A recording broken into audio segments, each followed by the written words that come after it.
영상 시작 전 여러분들의 구독과 좋아요는 큰 힘이 됩니다. 서울 강남구 역삼동 고급 오피스텔 23층에 위치한 지훈의 집은 항상 고요했습니다. 벽면을 가득 채운 대형 창문을 통해 들어오는 새벽. 빛이 거실을 은은하게 비추고 있었죠. 34살의 지훈은 스타트업 대표로서 밤낮 없이 일에 매진하고 있었습니다. 인공지능 기반 마케팅 솔루션을 개발하는 회사를 운영하며 투자 유치와 사업 확장에 여념이 없었던 그였어요. 지훈의 아내 예진은 31살로 지역 방송국에서 기상캐스터로 활동하고 있었습니다. 단아한 외모와 차분한 목소리로 시청자들에게 사랑받는 인기 캐스터였죠. 긴 생머리와 깔끔한 정장 차림으로 매일 아침 날씨를 전하는 예진의 모습은 많은 남성 시청자들의 로망이기도 했어요. 방송국 내에서도 예진의 인기는 상당했고 각종 행사나 이벤트에 초청받는 일이 잦았습니다. 둘은 1년 전 선을 보고 만나 결혼에 이르렀습니다. 양쪽 부모님들이 주선한 만남이었지만 서로의 조건과 외모에 만족하며 자연스럽게 결혼까지 진행됐던 것이에요. 지훈의 어머니는 며느리로 방송인을 둔다는 사실에 무척 자랑스러워했고 예진의 부모님 역시 사위가 성공한 사업가라는 점에 흡족해했습니다. 결혼식 당일에도 하객들은 신랑 신부의 외모와 스펙에 감탄을 금치 못했죠. 주변 사람들은 이들을 부러워했습니다. 잘생긴 사업가 남편과 아름다운 방송인 아내라는 조합은 누가 봐도 이상적이었거든요. 지훈의 사업도 순조롭게 성장하고 있었고 예진의 방송 활동도 점점 영역을 넓혀가고 있었어요. 경제적으로도 안정되어 있었고 사회적 지위도 나쁘지 않았습니다. 친구들은 종종 지훈에게 부러움을 표현했고 예진 역시 동료들로부터 좋은 남편을 만났다는 칭찬을 자주 들었어요. 하지만 실제 이들의 결혼 생활은 그리 밀접하지 않았습니다. 지훈은 새벽까지 회사에서 일하는 경우가 많았고 예진은 이른 새벽에 방송국으로 출근해야 했어요. 서로 다른 생활 패턴으로 인해 함께 보내는 시간이 제한적이었죠. 주말에도 지훈은 골프나 사업 관련 모임이 있었고 예진은 방송 관련 행사나 개인 일정으로 바빴습니다. 실질적으로 대화를 나누는 시간은 하루에 10분에서 20분 정도에 불과했어요. 그럼에도 불구하고 둘 사이에 큰 갈등은 없었습니다. 서로에 대한 기대치가 높지 않았기 때문이었죠. 사랑보다는 조건으로 시작된 결혼이었기에 감정적 충돌보다는 실용적 동반자 관계에 가까웠어요. 지훈은 예진이 집안일을 잘 처리하고 사회적으로 체면을 세워주는 것에 만족했고 예진은 지훈이 경제적 안정을 제공하고 간섭하지 않는 것을 편하게 여겼습니다. 최근 들어 지훈은 예진의 행동에서 묘한 변화를 감지하기 시작했어요. 예전보다 화장을 더 정성스럽게 하는 것 같았고 새벽 출근 준비를 할 때 평소보다 신경을 많이 쓰는 모습이었습니다. 또한 휴대폰을 더 자주 확인하고 메시지가 올 때마다 은근히 화면을 가리는 행동도 보였죠. 지훈은 이런 변화들을 단순히 방송일로 인한 스트레스나 새로운 프로그램 준비 때문이라고 생각했습니다. 예진의 새벽 출근은 매일 정확히 새벽 3시 반에 시작됩니다. 알람 소리와 함께 일어난 예진은 조용히 침실을 빠져나가 화장실에서 세수를 하고 간단히 화장을 했어요. 지훈은 보통 이 시간에 깊게 잠들어 있었기 때문에 예진의 움직임을 자세히 관찰할 기회는 없었습니다. 예진은 항상 같은 패턴으로 움직였죠. 현관에서 가벼운 외투를 걸치고 핸드백을 들고 조용히 문을 열고 나가는 것이었어요. 방송국 새벽 방송 준비를 위해서라고 예진은 늘 설명했습니다. 기상캐스터는 오전 6시 첫 방송을 위해 미리 출근해서 날씨 자료를 검토하고 대본을 준비해야 한다고 했어요. 지훈도 그런 설명이 합리적이라고 생각했습니다. 방송 일정상 어쩔 수 없는 일이라고 여겼죠. 예진이 집에 돌아오는 시간은 보통 오전 10시에서 11시 사이였는데 방송이 끝나고 뒷정리를 하다 보면 그 정도 시간이 걸린다고 했어요. 하지만 지난주부터 지훈의 마음 한편에는 의문이 자리 잡기 시작했습니다. 우연히 새벽에 잠에서 깨어 화장실을 가려던 중에 예진이 평소보다 더 정성스럽게 화장하는 모습을 목격했거든요. 새벽 방송 준비치고는 너무 꼼꼼히 립스틱까지 바르는 것이 이상했어요. 또한 예진이 입고 나가는 옷차림도 단순한 방송 준비용 치고는 세심하게 코디된 것 같았습니다. 더욱 이상한 것은 예진이 돌아와서 하는 행동들이었어요. 방송국에서 돌아온 후 샤워를 하는 시간이 평소보다 길어졌고, 옷을 갈아입을 때도 세탁 바구니에 넣지 않고 바로 세탁기에 돌리는 경우가 많았습니다. 향수 냄새도 예전과 달랐어요. 집에 있을 때 쓰는 향수와는 다른 향이 은은하게 풍겼죠. 지우는 이런 변화들을 무의식 중에 기억해두고 있었습니다. 결정적인 의심은 지난 화요일 새벽에 시작됐어요. 지훈이 우연히 일찍 잠에서 깨어 거실로 나왔을 때 아파트 현관 앞 복도에 설치된 CCTV 모니터를 확인하게 되었습니다. 처음에는 단순한 호기심이었죠. 예진이 어떤 모습으로 나가는지 궁금했을 뿐이었어요. 하지만 모니터 화면에서 본 예진의 모습은 지훈의 예상과 달랐습니다. 예진은 엘리베이터를 타고 지하 주차장으로 내려간 후 자신의 차가 아닌 다른 방향으로 걸어가고 있었어요. 지훈은 더욱 자세히 관찰하기 시작했습니다. 아파트 단지 입구, CCTV까지 확인할 수 있는 관리사무소 앱을 통해 예진의 동선을 추적해봤어요. 놀랍게도 예진은 방송국이 있는 여의도 방향이 아닌 반대편인 강남 쪽으로 향하고 있었습니다. 이것은 명백히 이상한 일이었죠. 방송국까지는 차로 30분 정도 걸리는데 예진이 가는 방향은 완전히 반대였어요. 더욱 충격적인 것은 예진이 돌아오는 시간이었습니다. CCTV 기록을 보니 예진은 오전 8시쯤 아파트로 돌아와 잠시 집에 머물렀다가 9시 반쯤 다시 나가서 정말 방송국으로 향했어요. 그리고 평소처럼 11시쯤 최종적으로 집에 돌아왔습니다. 이는 예진이 새벽에 다른 곳을 다녀온 후 마치 방송국에서 돌아온 것처럼 연기하고 있다는 뜻이었어요. 지훈의 머릿속은 복잡해졌습니다. 아내가 거짓말을 하고 있다는 사실이 확실해졌거든요. 하지만 왜 그런 행동을 하는지 이유를 알 수 없었어요. 혹시 다른 남자와 만나는 것은 아닐까 하는 의심이 들기 시작했지만 확신할 수는 없었습니다. 지훈은 며칠 더 관찰해보기로 했어요. 하지만 패턴은 동일했습니다. 예진은 매일 새벽 3시 반에 나가서 엉뚱한 방향으로 향했다가 몇 시간 후 돌아와 다시 방송국으로 가는 척했어요. 더 이상 참을 수 없었던 지훈은 전문적인 도움이 필요하다고 판단했습니다. 지훈은 신중하게 탐정 사무소를 선택했습니다. 인터넷 검색을 통해 평판이 좋고 경험이 풍부한 곳을 찾아 상담을 받았어요. 탐정 사무소는 강남역 근처 오피스텔에 위치해 있었고 사무실 분위기는 생각보다 깔끔하고 전문적이었습니다. 50대 중반의 베테랑 탐정 김 실장은 지훈의 상황을 자세히 듣고 난 후 일주일 정도면 충분한 증거를 확보할 수 있다고 했어요. 탐정은 먼저 예진의 동선을 정확히 파악하는 것부터 시작했습니다.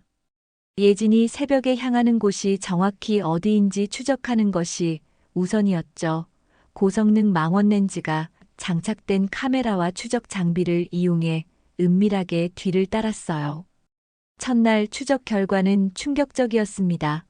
예진은 강남구 역삼동의 한 모텔 앞에서 30대 초반으로 보이는 남성과 만났고 둘이 함께 모텔 안으로 들어가는 모습이 선명하게 포착됐어요. 탐정은 망원 렌즈로 모텔 입구에서 만나는 장면부터 꼼꼼히 촬영했습니다. 예진과 남성이 자연스럽게 인사를 나누고 함께 걸어 들어가는 모습은 명백히 연인 관계임을 보여주고 있었어요. 둘 사이의 스킨십도 자주 목격됐습니다. 남성이 예진의 허리에 손을 올리거나 예진이 남성의 팔짱을 끼는 등의 행동들이 카메라에 담겼죠.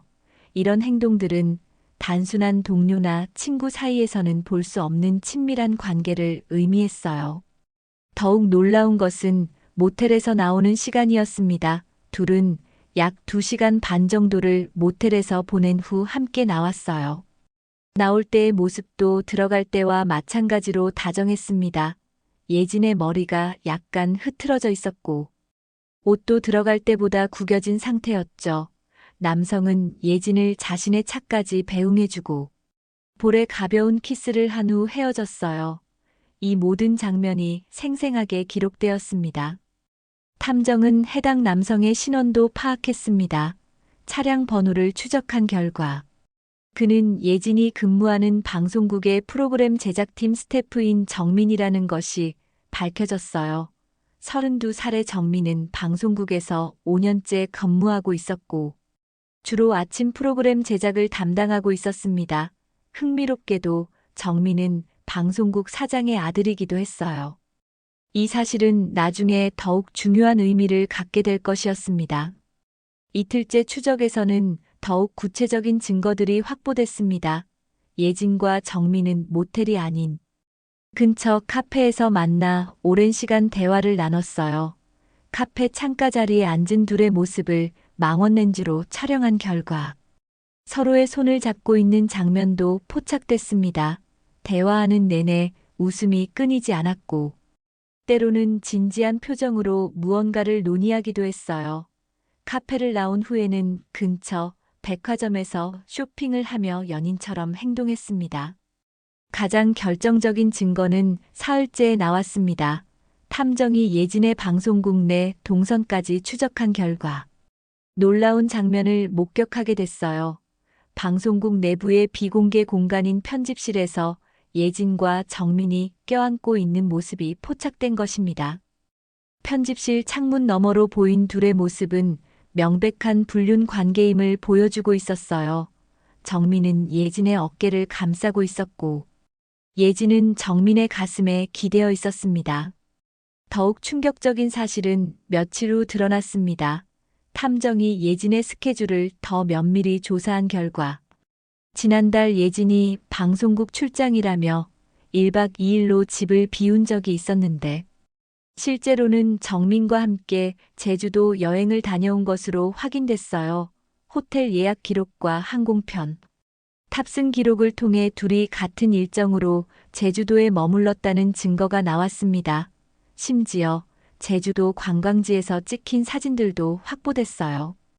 탐정은 이 모든 증거들을 정리해서 상세한 보고서를 작성했습니다. 사진과 영상, 자료만 해도 100여 장이 넘었고 시간과 장소가 명확히 기록된 추적일지도 함께 제공됐어요. 보고서에는 예진과 정민의 만남 패턴과 장소, 그리고 둘 사이의 관계 발전 과정까지 자세히 분석되어 있었습니다. 탐정 보고서를 받아든 지우는 정민에 대해 더 자세히 알아보기로 했습니다. 단순히 불륜 상대방의 신원을 파악하는 것을 넘어서 왜 예진이 이런 선택을 했는지 이해하고 싶었어요. 정민의 배경을 조사하면서 지우는 더욱 놀라운 사실들을 발견하게 됐습니다. 정민은 단순한 방송국 직원이 아니라 방송국 사장의 아들이었고, 이는 예진과의 관계에서 중요한 의미를 가지고 있었어요. 정민의 아버지는 지역 방송국을 소유한 미디어 그룹의 회장이었습니다. 3대째 방송업계에 종사해온 집안이었고, 지역에서는 상당한 영향력을 가진 가문이었어요.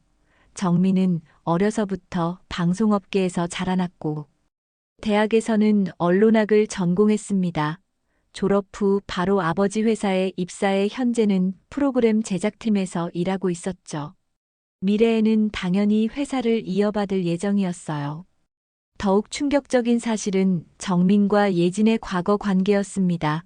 지훈이 예진의 대학교 동문들을 통해 알아본 결과 놀라운 사실이 드러났어요. 예진과 정민은 같은 대학 언론학과 출신이었고 정민이 2학년 선배였습니다. 대학 시절 둘은 연인 관계였고 매우 진지한 교제를 했던 것으로 알려져 있었어요. 주변에서는 둘이 결혼까지 할 것이라고 생각할 정도로 깊은 사이였습니다.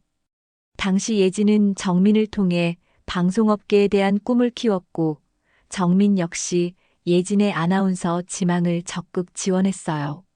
정민의 아버지도 예진을 며느리감으로 긍정적으로 생각하고 있었습니다. 하지만 대학교 4학년 때 둘 사이에 문제가 생겼어요.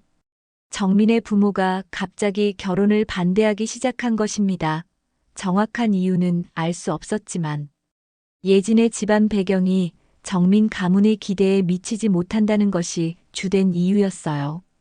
이별 후 예진은 다른 방송국에 취업하려고 노력했지만 쉽지 않았습니다. 당시 방송업계는 지금보다도 더욱 폐쇄적이었고 연줄이 없으면 입사하기 어려웠어요. 몇 차례 면접에서 떨어진 후 예진은 결국 정민이 있는 방송국에 지원하게 됐습니다. 정민의 도움 없이는 방송업계에 발을 들여놓기 어려웠기 때문이었어요. 이때부터 둘의 복잡한 관계가 다시 시작된 것이었습니다. 예진이 방송국에 입사한 초기에는 단순한 조연출 업무를 담당했습니다. 하지만 정민의 영향력으로 점차 화면에 출연할 기회를 얻게 됐어요. 처음에는 날씨 도우미 역할로 시작했다가 기상캐스터 보조를 거쳐 결국 메인 기상캐스터까지 올라온 것이었습니다. 이 모든 과정에서 정민의 역할이 결정적이었어요. 정민은 프로그램 제작진으로서 예진의 출연을 늘리고 더 좋은 시간대로 배치하는 데 큰 영향을 미쳤습니다. 지우는 예진의 방송국 동료들을 통해 더 자세한 정보를 얻었어요. 예진과 정민이 업무적으로 자주 만나는 것은 공공연한 사실이었고 둘 사이의 특별한 관계에 대해서도 동료들이 어느 정도 눈치채고 있었습니다. 하지만 정민이 사장의 아들이라는 점 때문에 누구도 공개적으로 문제 삼지는 않았어요. 오히려 예진을 부러워하는 시선도 있었습니다. 좋은 후원자를 둔 덕분에 안정적인 방송 활동을 할 수 있다고 생각했거든요. 더욱 구체적인 정보도 나왔습니다. 예진이 최근에 메인 뉴스 시간대 날씨 코너를 맡게 된 것도 정민의 영향이었어요. 원래는 더 경력이 많은 선배 캐스터가 담당할 예정이었지만 갑작스럽게 예진으로 교체됐습니다. 방송국 내부에서는 이에 대한 불만이 있었지만 사장 아들의 의견을 거스를 수는 없었죠. 예진의 급속한 승진과 좋은 프로그램 배정 뒤에는 항상 정민이 있었어요. 지우는 이제 예진의 행동 패턴을 이해할 수 있었습니다. 예진에게 정민은 단순한 불륜 상대가 아니라 자신의 방송 경력과 직결된 중요한 인물이었어요. 정민의 지원 없이는 현재의 지위를 유지하기 어려웠고 더 나아가 발전하기도 힘들었습니다. 예진의 입장에서는 정민과의 관계를 포기할 수 없는 절박한 이유가 있었던 것이죠. 하지만 이것이 지훈에게는 더욱 배신감을 주었어요. 결국 예진은 지훈과 결혼한 후에도 정민과의 관계를 정리하지 못했던 것입니다. 아니, 정리하려고 하지 않았을 수도 있었어요. 방송인으로서의 욕망과 안정적인 결혼 생활을 동시에 추구하려던 예진의 이기적인 선택이었습니다. 지훈은 모든 증거를 정리한 후 예진과 마주 앉을 시간을 기다렸습니다. 평소와 다름없이 새벽 방송을 마치고 돌아온 예진이 거실 소파에 앉아 휴대폰을 보고 있을 때였어요. 지우는 책상 서랍에서 탐정이 제공한 두꺼운 봉투를 꺼내 예진 앞 테이블 위에 조용히 놓았습니다. 예진은 처음에는 그것이 무엇인지 모르고 지훈을 바라봤어요. 평범한 서류인 줄 알았던 것 같았습니다. 지훈은 침착하게 봉투를 열어 사진들을 하나씩 꺼내기 시작했어요. 첫 번째 사진은 예진과 정민이 모텔 앞에서 만나는 장면이었습니다. 예진의 얼굴이 순간 창백해졌어요. 두 번째 사진은 둘이 손을 잡고 카페에 앉아 있는 모습이었고, 세 번째는 방송국 편집실에서 껴안고 있는 장면이었습니다. 지우는 말없이 사진을 하나씩 늘어놓으며 예진의 반응을 지켜봤어요. 예진은 처음에는 말을 잇지 못했습니다. 입술이 떨리고 있었고 손도 미세하게 흔들리고 있었어요. 지우는 마지막으로 탐정 보고서를 꺼내 예진 앞에 펼쳐 보였습니다. 정확한 시간과 장소가 기록된 추적 일지와 함께 제주도 여행 증거까지 모든 것이 담겨 있었어요. 예진의 거짓말이 완전히 드러나는 순간이었습니다. 이게 내가 말한 방송 준비냐? 지훈이 조용하지만 단호한 목소리로 물었어요. 예진은 여전히 대답하지 못하고 고개를 숙인 채 손가락을 비비고 있었습니다. 지훈은 계속해서 말했어요. 매일 새벽 3시 반에 나가서 정민과 모텔에서 만나는 것이 방송 준비였냐고 물었습니다. 제주도에 1박 2일로 함께 여행 간 것도 방송국 출장이었냐고 추궁했어요. 예진은 이제야 고개를 들어 지훈을 바라봤습니다. 눈가에 눈물이 맺혀 있었고 목소리도 떨리고 있었어요. 미안해, 여보, 정말 미안해라고 말하며 울기 시작했습니다. 하지만 지우는 사과만으로는 받아들일 수 없다고 했어요. 왜 이런 짓을 했는지 솔직하게 말해달라고 요구했습니다. 예진은 한참 동안 흐느끼기만 하다가 천천히 입을 열기 시작했어요. 그 사람이 사장 아들이야. 예진이 떨리는 목소리로 말했습니다. 정민 없이는 방송을 계속할 수 없다고 했어요. 메인 뉴스 시간대 기상캐스터 자리도 정민이 배려해 준 것이라고 고백했습니다. 만약 정민과의 관계를 끊으면 자신은 다시 보조 역할로 밀려날 것이고 결국 방송국에서 쫓겨날 수도 있다고 털어놓았어요. 예진에게는 방송인으로서의 꿈과 현실적인 생존이 걸린 문제였던 것입니다. 지우는 그렇다면 처음부터 결혼을 하지 말았어야 했던 것 아니냐고 반박했어요. 나를 속이면서까지 유지할 가치가 있는 관계냐고 물었습니다. 예진은 더욱 격하게 울기 시작했어요. 자신도 이런 상황이 괴롭다고 말했습니다. 정민과의 관계를 정리하고 싶었지만 그럴 수 없는 현실적인 이유들이 있었다고 했어요. 예진은 계속해서 자신의 처지를 설명했습니다. 방송업계가 얼마나 좁고 경쟁이 치열한지 지우는 모른다고 했어요. 한번 밀려나면 다시 기회를 잡기 어렵다고 말했습니다. 특히 여성 아나운서나 캐스터의 경우 나이가 들면서 자리를 유지하기가 더욱 어려워진다고 토로했어요. 정민과의 관계는 자신에게 보험과 같은 존재였다는 것입니다. 더 나아가 예진은 자신이 어느 정도 강요당하고 있다는 뉘앙스로 말하기 시작했어요. 정민이 은근히 압박을 가했다고 주장했습니다. 관계를 거부하면 방송 스케줄에서 제외시키겠다는 협박 같은 것도 있었다고 했어요. 자신은 어쩔 수 없는 피해자라는 식으로 말하고 있었지만 지훈에게는 변명으로만 들렸습니다.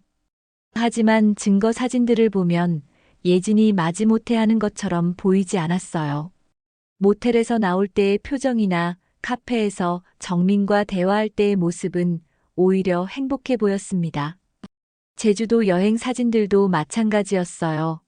두 사람 모두 즐거워하는 표정이었고 자연스러운 연인의 모습이었습니다. 지우는 예진의 말이 진실인지 의심스러웠어요. 예진은 마지막으로 용서해달라고 빌었습니다. 정민과의 관계를 정리하고 다시 시작하자고 제안했어요. 하지만 지훈의 마음은 이미 돌이킬 수 없을 만큼 상처받은 상태였습니다. 신뢰가 완전히 깨진 상황에서 다시 예전으로 돌아간다는 것은 불가능해 보였어요. 예진과의 대화 이후 지훈은 더 이상 참을 수 없다고 결심했습니다. 용서나 화해보다는 명확한 선을 긋는 것이 필요하다고 판단했어요. 지훈은 먼저 혼자만의 시간을 가지며 앞으로의 계획을 세웠습니다. 감정적으로 대응하기보다는 법적이고 체계적인 방법으로 문제를 해결하기로 했죠.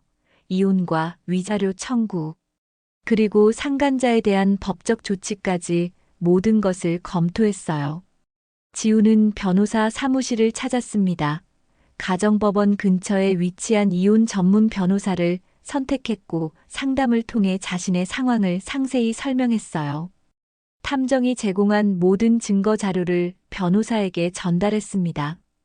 변호사는 증거가 매우 명확하고 구체적이라며 승소 가능성이 높다고 평가했어요.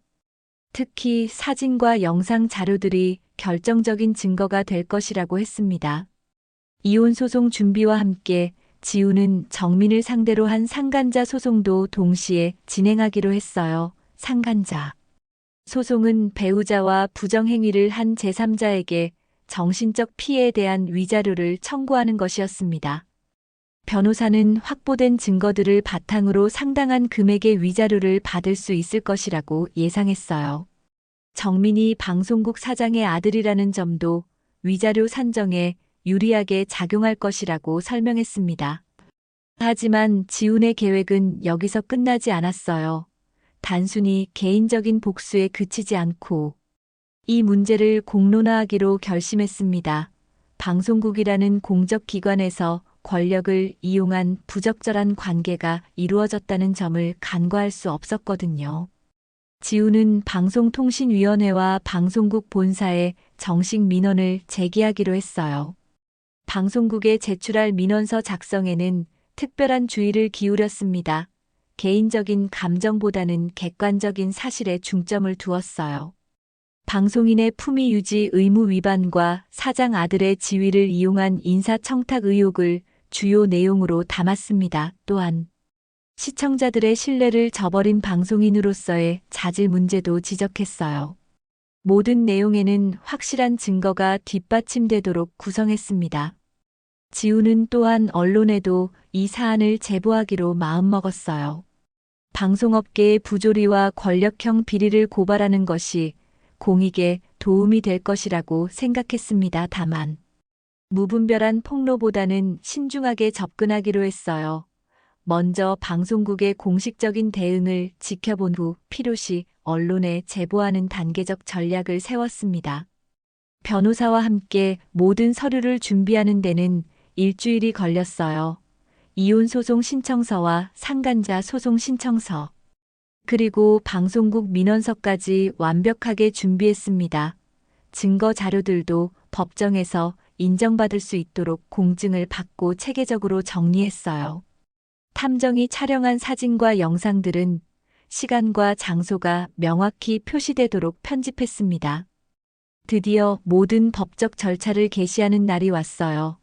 지우는 오전에 가정법원에서 이혼 소송과 상간자 소송을 동시에 접수했습니다. 법원 직원은 증거가 매우 구체적이고 명확하다며 처리 과정이 순조로울 것이라고 말했어요. 오후에는 방송국 본사를 직접 찾아가 민원서와 증거 자료를 제출했습니다. 방송국 고객센터 직원은 처음에는 일반적인 시청자 불만으로 생각하고 있었어요. 하지만 지훈이 제출한 자료들을 보고는 표정이 급격히 변했습니다. 이는 단순한 민원이 아니라 방송국 전체를 뒤흔들 수 있는 중대한 사안이었거든요. 직원은 즉시 상급자에게 보고하겠다고 했고 공식적인 조사가 시작될 것이라고 통보했어요. 지훈이 제출한 자료에는 예진과 정민의 부적절한 관계뿐만 아니라 이로 인한 인사상 특혜 의혹까지 포함되어 있었습니다.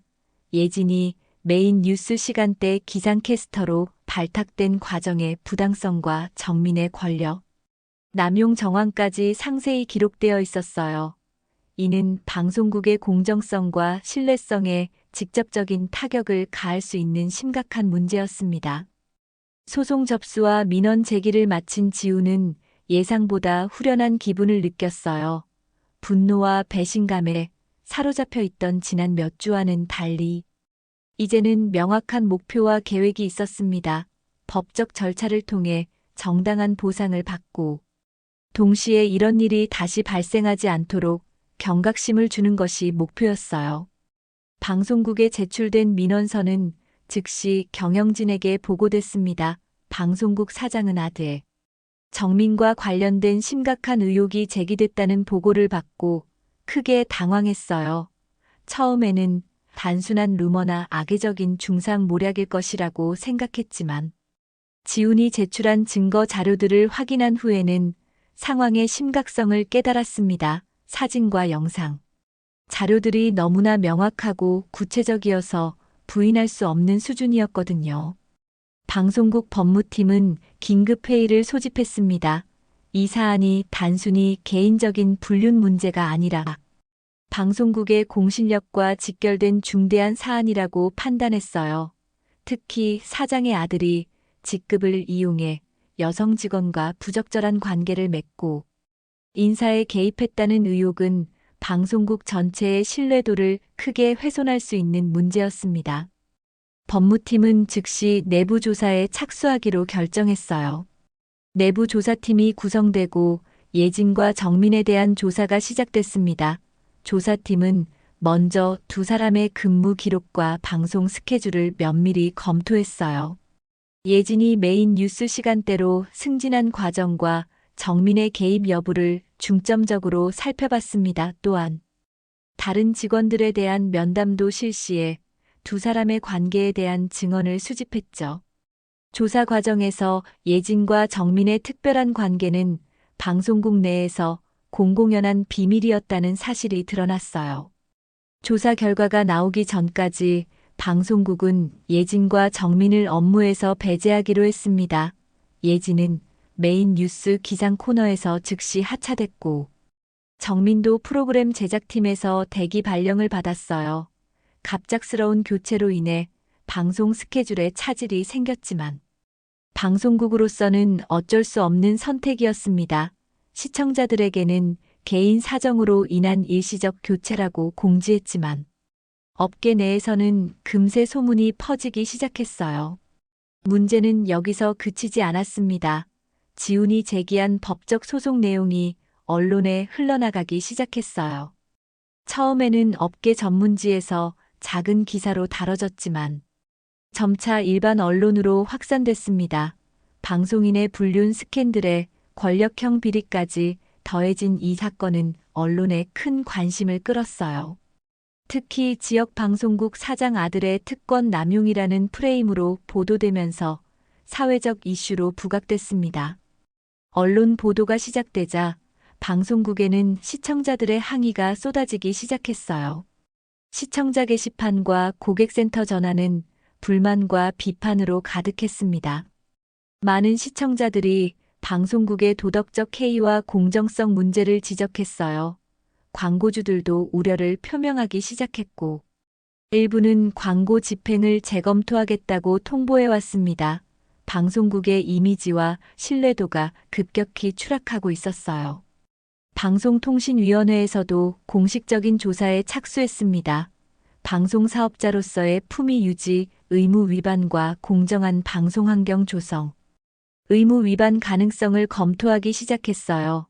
방통위의 조사가 시작되면서 이 사건은 개인적 차원을 넘어 방송업계 전체의 문제로 확대됐습니다. 다른 방송사들도 비슷한 문제가 없는지 자체 점검에 나서는 분위기가 조성됐어요. 내부 조사 결과가 발표됐습니다. 조사팀은 예진과 정민 사이의 부적절한 관계를 확인했고 이로 인한 인사상 특혜가 있었다고 결론지었어요. 특히 정민이 자신의 지위를 이용해 예진의 승진과 좋은 프로그램 배정에 영향을 미쳤다는 것이 명확히 드러났습니다.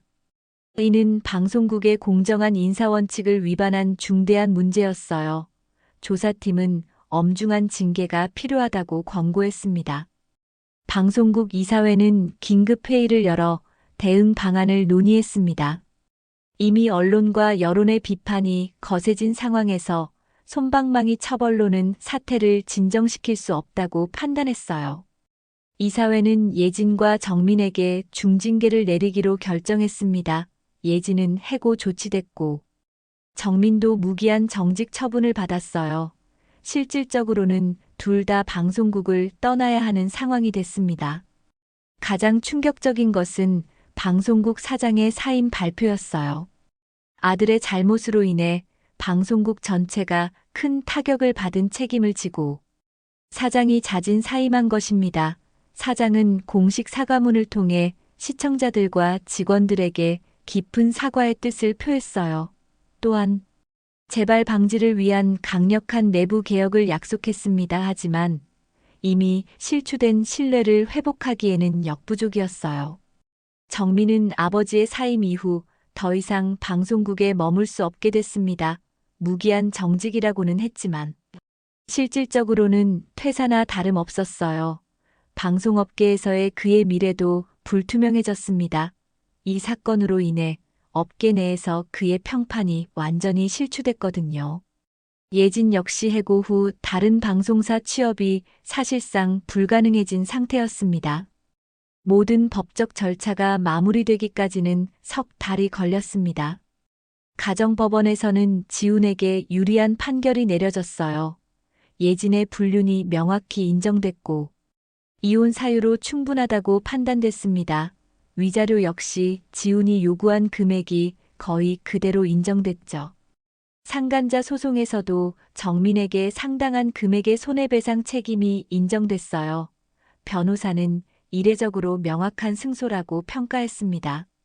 예진은 법정에서 마지막까지 자신의 처지를 호소했지만 소용없었어요. 판사는 기혼자로서의 의무를 저버리고 배우자를 기만한 행위는 용납될 수 없다고 판시했습니다. 더욱이 공인으로서 사회적 책임도 다하지 못했다고 지적했어요. 예진의 방송인 경력은 완전히 끝난 것이나 다름없었습니다. 어떤 방송사도 그녀를 다시 기용하려 하지 않았거든요. 정민 역시 큰 타격을 받았습니다. 아버지가 운영하던 방송국도 신뢰도 하락으로 어려움을 겪고 있었고 그 자신도 업계에서 완전히 매장당한 상태였어요. 한때 방송업계의 유망한 후계자로 여겨졌던 그였지만 이제는 아무도 그와 일하려 하지 않았습니다. 가족 사업마저 위기에 빠뜨린 그의 미래는 암울했어요. 상간자 소송 판결로 인해 경제적 부담도 상당했습니다. 지훈은 법정 판결 이후 홀가분한 마음을 느꼈어요. 지난 몇 달간의 스트레스와 분노가 일순간 사라지는 것 같았습니다. 물론 배신감과 상처가 완전히 치유된 것은 아니었지만 적어도 정의가 구현됐다는 만족감은 있었어요.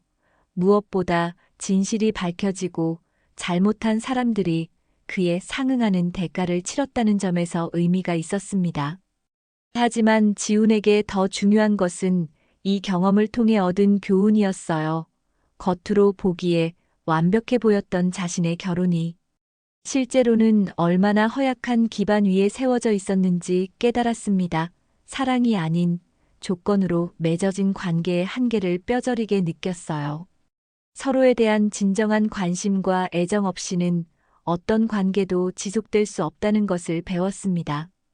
지훈은 자신의 삶을 돌아보는 시간을 가졌어요. 사업에만 몰두하며 아내와의 관계를 소홀히 했던 점도 반성했습니다. 물론 예진의 배신을 정당화할 수는 없지만 자신도 좋은 남편이었다고 자신할 수는 없었어요. 앞으로는 일과 개인적인 관계 사이의 균형을 더 잘 맞춰야겠다고 다짐했습니다. 새로운 시작을 위해 지훈은 몇 가지 변화를 시도했어요. 먼저 예진과 함께 살던 오피스텔을 정리하고 새로운 곳으로 이사했습니다. 과거의 기억들과 완전히 결별하고 싶었거든요. 새 집은 이전보다 작았지만 더 따뜻하고 아늑한 느낌이었어요. 인테리어도 자신의 취향에 맞게 새롭게 꾸몄습니다. 회사 일에서도 변화를 모색했어요. 그동안 혼자서 모든 것을 결정하고 처리하려 했다면 이제는 직원들과 더 많이 소통하고 협력하려고 노력했습니다. 워라밸을 중시하는 기업 문화를 만들어가기 시작했어요. 자신이 경험한 아픔을 바탕으로 직원들의 개인적인 삶도 존중하는 경영자가 되고 싶었습니다. 인간관계에서도 새로운 접근을 시도했어요. 과거에는 겉으로 드러나는 조건들을 중시했다면 이제는 사람의 내면과 진정성을 더 중요하게 여기게 됐습니다. 친구들과의 만남에서도 더 솔직하고 진솔한 대화를 나누려고 노력했어요. 표면적인 성공담보다는 서로의 고민과 감정을 나누는 시간을 소중하게 생각하게 됐습니다. 지우는 종종 이 경험이 인생의 전환점이었다고 생각했어요. 물론 당시에는 매우 고통스럽고 힘든 시간이었지만, 결과적으로는 자신을 성장시킨 계기가 됐습니다. 진정한 사랑과 신뢰가 무엇인지 깨달았고, 앞으로 만날 사람과는 더 건강하고 성숙한 관계를 맺을 수 있을 거라는 확신을 갖게 됐어요. 몇 달 후 지우는 우연한 기회에 대학 동창을 다시 만나게 됐습니다. 그녀는 교사로 일하고 있었고, 소탈하고 진솔한 성격이 매력적이었어요. 둘은 자연스럽게 가까워졌고, 서로에 대해 솔직하게 이야기할 수 있는 관계가 됐습니다. 지우는 자신의 과거 경험도 숨기지 않고 털어놓았어요. 그녀는 지훈의 아픔을 이해하고 공감해 주었습니다. 지훈은 이제 진정한 사랑이 무엇인지 알 것 같았어요. 조건이나 외적 요소가 아닌 서로에 대한 깊은 이해와 존중에 기반한 관계야말로 진정한 사랑이라는 것을 깨달았습니다. 과거의 상처는 여전히 남아있지만 그것을 딛고 일어선 자신이 더 성숙해졌다는 것을 느꼈어요. 사람은 진심으로 연결되어야 한다는 교훈을 가슴 깊이 새기며 지우는 새로운 인생을 향해 한 걸음씩 나아가고 있었습니다.